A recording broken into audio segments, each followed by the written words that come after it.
There's a recurring trend I've noticed when people on the left talk about money in our country, and they talk about it as if it is something that is already collectively owned. That the country has all this money and it's just a matter of overseeing how it all gets spread out evenly among the workers and the business owners. And this is an entirely different outlook on economics, and particularly wealth creation.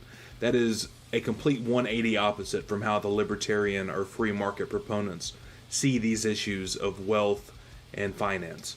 See, that money isn't yours just because you were involved in the process at the company or the business. The money that is yours is the financial compensation that you agreed to when you accepted the employment. It really is that simple. It doesn't have to get any more complicated than that. So what I have here is a video clip of Kulinski of Secular Talk giving the progressive take on wealth and wealth creation. Republicans have this thing where they argue, well, my wealth doesn't make you poor. But yes, it does. We have a finite amount of money, and how you divvy that up matters. That matters. So if one person, Jeff Bezos has what, $100 billion?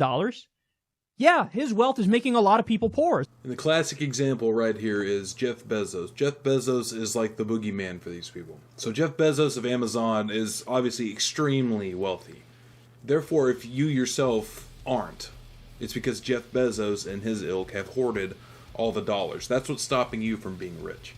That's why you can't find a job that'll pay you 6 figures a year as soon as you walk through the door with your high school diploma or your GED. It's because Jeff Bezos has a shitload of money.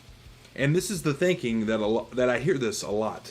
And it's that the game is zero sum. Obviously this is something that has been debunked by Austrian economists a million times over the last 50, 60 years. But see, economics is not a zero-sum game. Poker is a zero-sum game.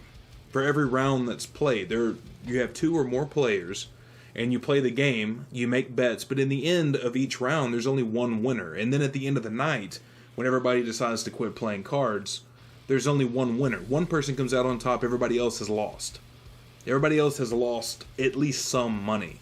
Now, whenever you give up playing, depends on how much you lose, but somebody does lose, and one person undeniably wins. One person will come out on top if you keep playing poker. Economics does not work that way.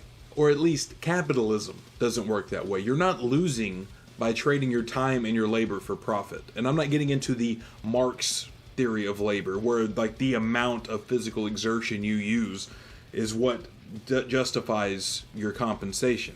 You're giving up your time and your labor for compensation. And only in a warped worldview, like a really backwards line of thinking, can somebody think that they are actually losing when they're undeniably winning. You're undeniably better off, even if you were making $2 an hour. And I don't want anybody to be working for $2 an hour, but even if you did, you're definitely better off in terms of making money than you would be when you're not making anything.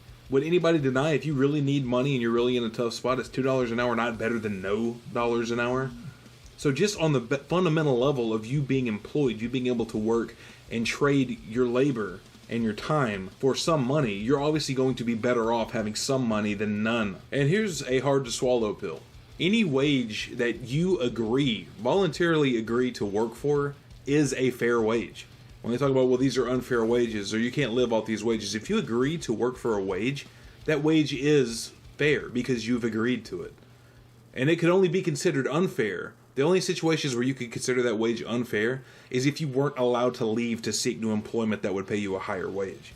But that is not the case. I understand some people would argue that, well, a lot of people don't have other options, which I actually find ridiculous, especially even under the current economy. I don't want to get into the virus stuff, but even under the current economy, it's what you would refer to as a gig economy. There's all kinds of ways to make money in this economy, especially in the era of, look at what we're doing online. You can make money doing this shit online. There's always going to be some other method, some other avenue for you to make compensation, even if it means you have to, maybe even for a time, take on multiple gigs. There's always going to be another option, and I find it very hard to believe, especially in the first world, that no one else can offer you a better compensation or a better wage or a better employment package, and that you're just practically being enslaved by your employer. And I'll save some of this for future videos that I'll inevitably do on the minimum wage, because personally I don't think a minimum wage should exist. I've had a lot of debates with people over the years about this. But what does it say if you have to use government force the force of the state to compel a private business to pay you more than it would pay you voluntarily. Like, what does that really say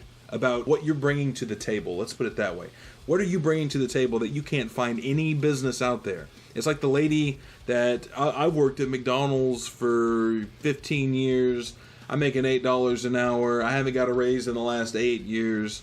Like, what are they going to do for me? You've had 15 fucking years to work at McDonald's, and you have not acquired, or at least tried, to find other employment that would compensate you more than $8 goddamn an hour. Like, what is it? I mean, think about this. Look, some people would say this is blaming the victim. No, this is blaming the person who has stayed in a job, an entry-level job, for 15 years, 8 of which has not guaranteed them a raise. They're making $8 an hour. Have you been looking for other jobs over the last 15 years? Because that's a job like working drive-thru at McDonald's. I know people say that, well, it's not just, teenagers that make minimum wage, etc., etc. But what does it say about someone who has spent 15 years working the drive-thru or mopping the floors at McDonald's, and they're upset that their skills aren't warranting them more than $8 an hour? And look, I'm not one of these dudes that was born with a silver spoon. I'm not a trust fund baby. The first job I got, I was 16 years old, and I was making $5.15 an hour.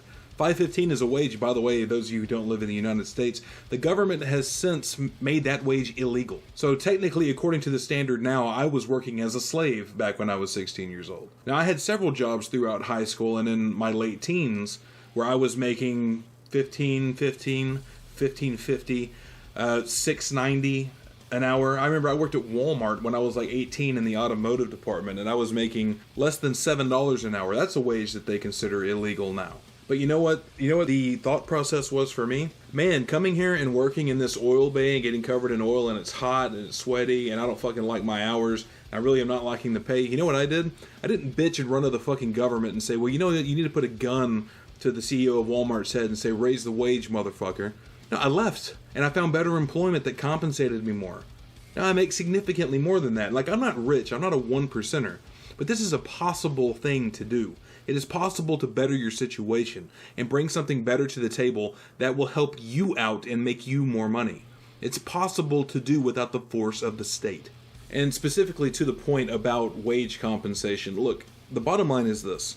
Labor, your labor, is like any other good in the market. It is subject to supply and demand. And if you cannot find better pay, did it ever occur to you that it is not the fault of every business in the country or in your local area? And perhaps there's something you can do to better your skills and your value as a worker. I mean, there's a reason that less than 4% of American workers make the minimum wage.